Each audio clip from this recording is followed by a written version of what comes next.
Hi, welcome to Returning to Our Roots, episode 2, guys. So we're in my kitchen. This is just a normal kitchen that normal people live in.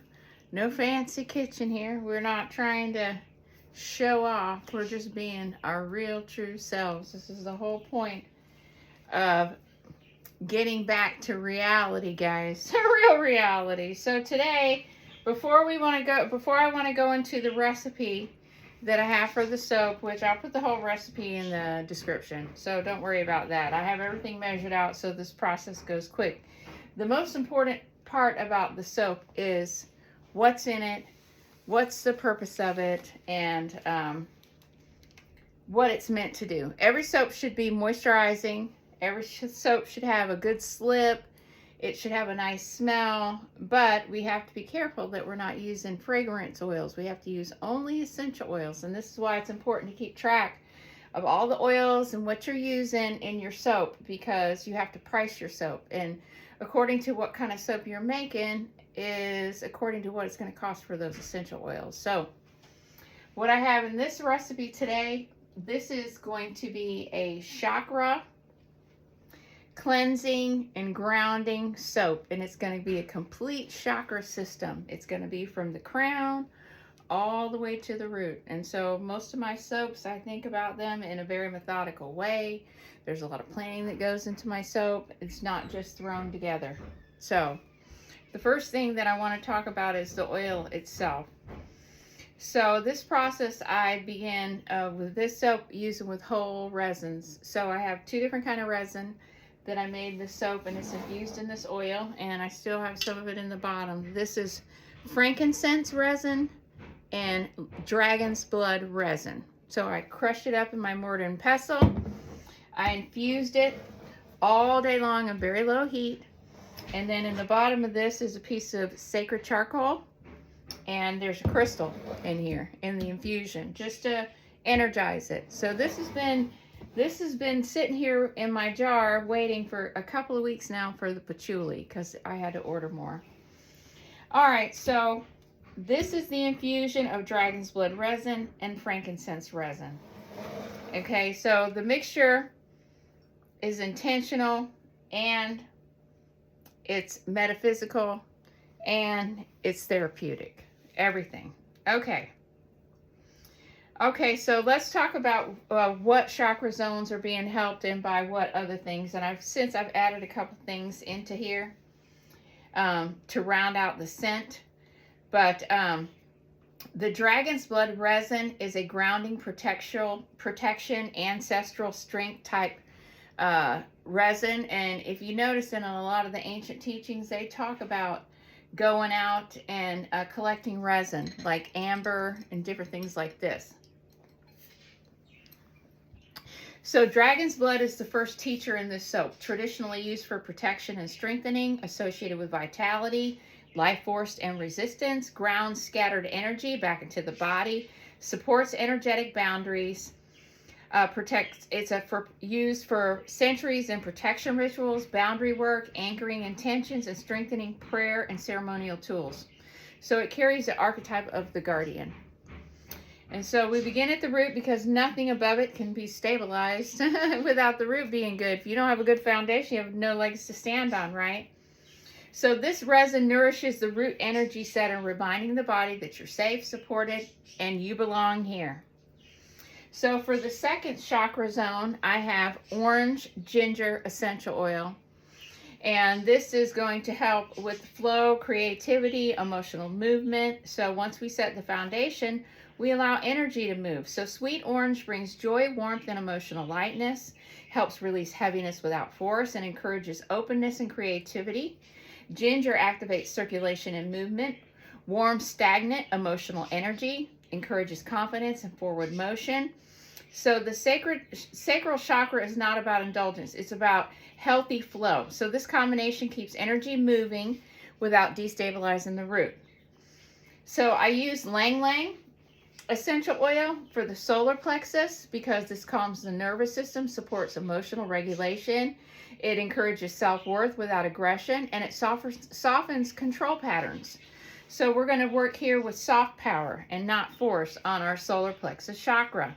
So true power does not dominate. It rests comfortably within itself. And in Lang Lang, essential oil teaches that confidence can be gentle. And so for the heart chakra, I use geranium. Geranium is all about balance, compassion, and emotional integration. The heart is the bridge, guys. Geranium harmonizes emotional extremes. It balances masculine and feminine energies, encourages compassion without self-sacrifice, supports emotional stability. The heart cleansing is not about fixing emotions. It's allowing them to breathe and move through us. The throat chakra, I have some sage powder, but I decided to switch that out. I ended up using a little bit of rose essential oil. I added some rosemary and some jasmine.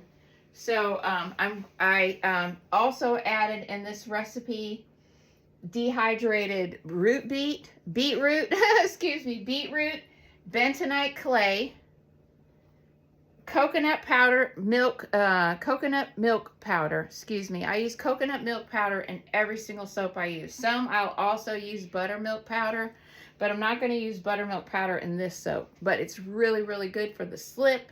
Really, really nice on your skin. It's really nice. And the other thing is that powdered coconut milk will help firm up your soap bars. Like if you've got something coming up, you want to give soap bars, or if you have like if you do these craft fairs or something like that, or if you want to sell soap on the side and you need it by such and such a time, you can go to the soap calculator. You can increase your coconut milk powder in there and it'll firm your soap up. Okay, so the third eye is Helichrysum, Helicrysum. And this is a really interesting smell, and only takes a little bit of it because it has a high note, but it also has an interesting smell like Lang Lang. But it acts as a bridge between the throat and the crown. So I like to use it on the face oil that I make. I make the Oahu ginger cone infused essential oil, and then I infuse it with rose oil. This type of oil I also used what were the other two I used? Geranium and Lang Lang, because all four of those are really, really good essential oils. And so along with all the enzymes that are in the fibers of Oahu ginger, when you dehydrate it, it is incredible. It looks like the inside of it looks like it's full of hair. You run it through the blender and powder it up, and then pour it in a pan and infuse it with some good quality olive oil, very, very low and slow. And you literally get this velvety feeling oil, and it doesn't really have a smell to it. It just kind of smells like olive oil. But when you add in these essential oils, just the right amount, and balance them out with each other, you get a really nice skin oil. You really do.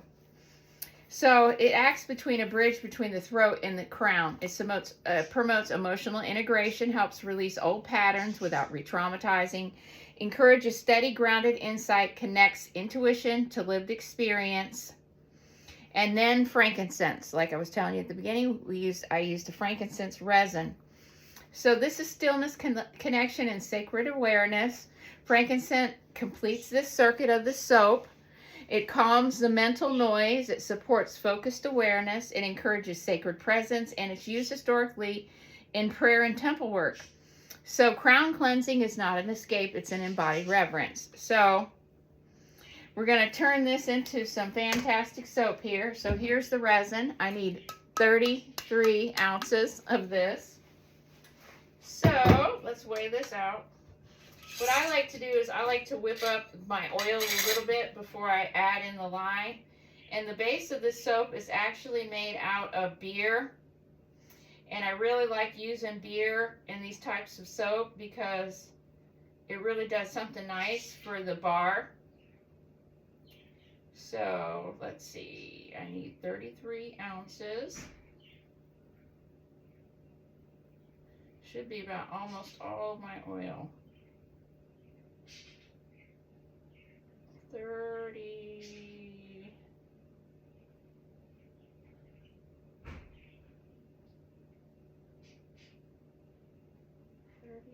here we go.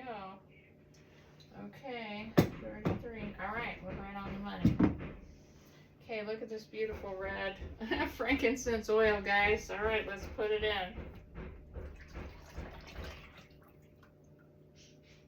It's going to be a pretty big batch of soap. It's supposed to be for 12 full bars, but I like to make 6 of these double bars because I've been having quite a few people buy this soap, which is nice because it's the whole point of it, right? The whole point, what's the point? Ooh! See, this is why you clean your stuff up before you start this. Don't do anything in a dirty kitchen. I had to come back home from going to the post office and clean my kitchen up again. I tell you, that's what happens when you got teenagers. Okay, so one little thing that I forgot to do is I got to take a little bit of this resin, oil out because I have these powders, and so you want to take these powders and you want to make sure that you mix them with some oil. Otherwise, they'll clump all up in your soap, and nobody wants that in their soap. All right, so let's put the coconut milk powder in here. And then this is dehydrated beetroot and dehydrated organic banana peels that are powdered. This stuff and a half a teaspoon of bentonite clay. So we're going to have all kind of grounding in this soap. So I just like to stir it up a little bit, kind of break up the pieces some. But you know, if there's little pieces in the bar, I don't mind because then you know, people know what's in it, and you know, it's all nourishing. It's all nourishing the skin. Beetroots are really, really good for people that are like me that always have a problem with their iron. It's like story of my life. All right, so let me get a spoon here so I can get some more of this oil out so I can mix it in. You like how I did my trusty hand mixer? Well, hell, that's not gonna work.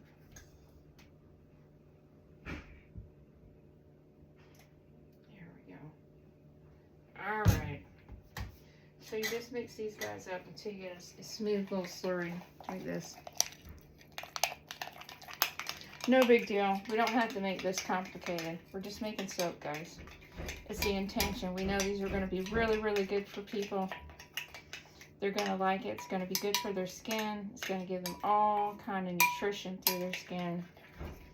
You know, we want that for everybody.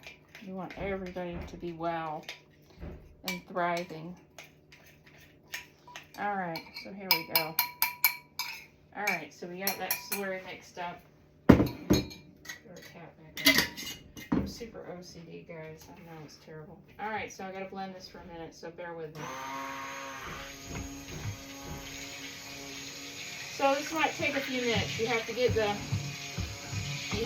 blend this all up, and I like to get it kind of frothy. So this right here is the best thing that you can use if you're making soap to put your lye in. The reason why is because if you make beer soap, you got to let it get flat in the refrigerator for days, and then after you let it get flat, you can make your soap with it. But sometimes if you get a soap that's like a really strong lager, what'll happen is it'll want to foam up on you. So if you have a container that has a neck on it like that, it'll keep it from overflowing. All right, so after I do this a little bit, just blend it up together. I go ahead and pour my lye in. This is my beer lye solution. If you're making soap, just mix up the lye water ahead of time and let it totally cool off. Go find something else to do. There's always something else to do.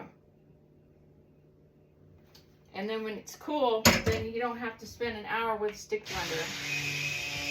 We're all about trying to make life easier, not harder, right? So it doesn't take long for this to come together when you don't have hot lye. Hot lye, isn't that something?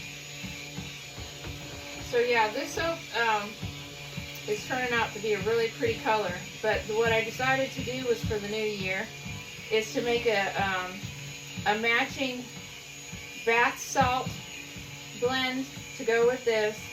Comes with a prayer card Incense, I already bought the incense that go with this. I have dragon's blood incense and an incense holder, so you can self-baptize, or you can do the ceremony in the bathtub. And so the whole point of this is to keep your energy field nourished, and it also helps nourish your root and your crown. So I mean, this doesn't take long to get to trace. And then I have my molds right over here. So the other thing I do is I like to mix up, if I'm using patchouli, I like to use something like this to put my essential oils in earlier. It's already getting to trace now. And trace is kind of like when you're seeing like a lines going through it when you're pulling the stick blender. It really doesn't take long if you let it cool off. Okay, and then I like to mix up all of my essential oils together. That way I know what it's going to smell like instead of putting it in and then can't take it out. So I know this is a lot because patchouli is really strong. And so, you know, the essential oils that are in this soap will make this bar cost a little more, but this is a ceremonial bar, guys. It has intention and purpose besides just cleaning your body. So I'm not going to add all of this because I want some of it for the bath soak, but I'm going to make sure that it has a really nice fragrance. There's probably about 4 ounces of oil in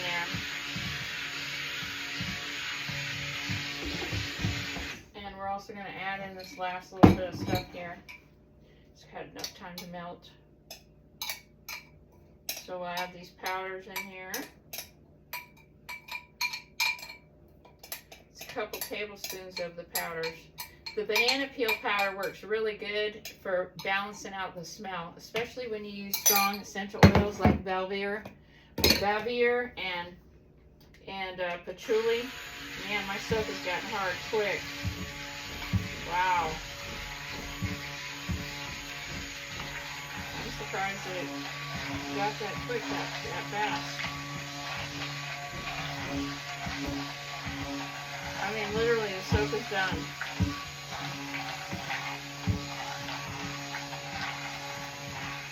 And then you just put it in the mold.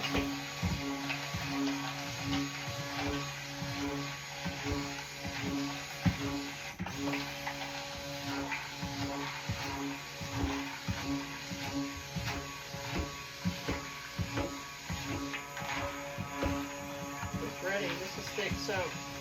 So this soap is going to be ready in a couple weeks because I added extra coconut milk powder to it because I want to be able to get some out by the new year, before the new year, so people can use it for the new year.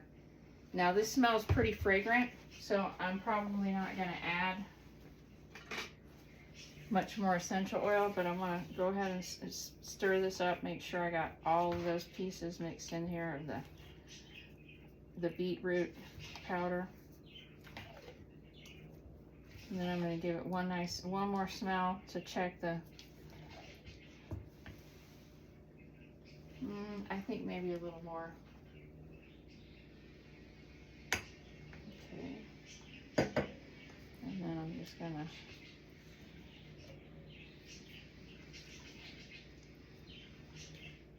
stir this up, and then I'm going to put it in the soap molds.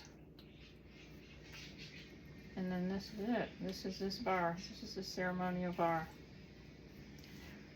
So we'll check and see how it comes out. If it gets good and tight, it should. Okay. I like my soap bars to have really nice smell to them. Yeah, that smells pretty good. I might actually do a little bit more. So when you use stuff like banana peel and beetroot and different things, you kind of got, give it a little bit of time for the scent to mellow out. But we almost actually did use all of that essential oil. I don't want to keep whipping a bunch of air into the soap. So we'll just pour it up. So that's how you do it. Pretty easy. So I'm not going to keep you because we've already been on here 20 minutes, but I'm going to just pour it into these molds that I have right here. Super easy. I use the same ones when I use patchouli. I use the same 2 molds because patchouli is really strong. Or if I use Vivir or something like that, I'll always use these molds right here. And I know because they smell like patchouli. So with that, I mean, that's pretty easy. Now I just got to come back and clean up my mess. I'm going to put this in the molds and it'll be ready to go in no time.